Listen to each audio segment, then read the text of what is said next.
Alright, so to decide on which side the balances will come is quite important, and it's work that you really need to know. Now, each teacher will explain it differently, and there's different methods to do that.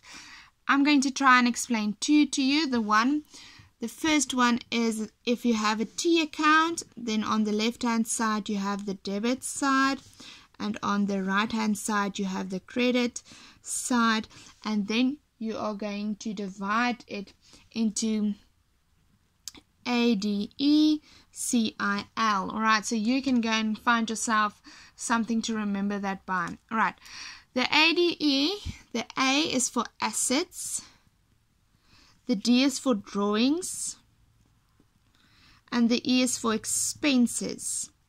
Alright, so that means that vehicles is an asset, so the balance will be on the debit side. Wages is an expense, so the balance will be on the debit side. CIL, that will be for capital, so capital's balance is on the credit side. That will be for income, so rent income, current income, and then liabilities that you will do in grade 9 and 10.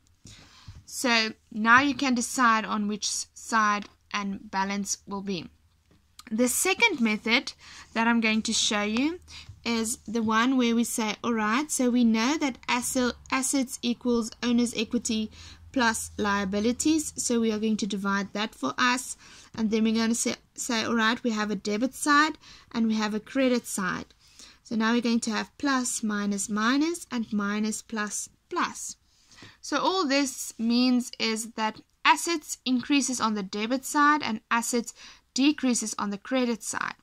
Owner's equity, if it's, for example, wages decreases my owner's equity, so therefore I'm going to debit it. If it's, for example, sales or rent income, it increases my owner's equity, therefore I'm going to credit it. And the same then with liabilities. So therefore you can decide on which side the balance will be. Alright, if we take this list, the first one there is capital. So capital then will have a balance on the credit side, so you can just write that there for yourself. Land and buildings is an asset, so that will be debit. Bank is an asset, debit. So if it's an overdraft, then it will be on the credit side. Alright, current income, it's an income, credit. Rent income, credit. Donations is an expense, therefore debit. Wages is an expense, debit. Consumable goods, expense, debit. Water and electricity, expense, debit. And stationery is an expense, and it decreases my owner's equity, so therefore debit.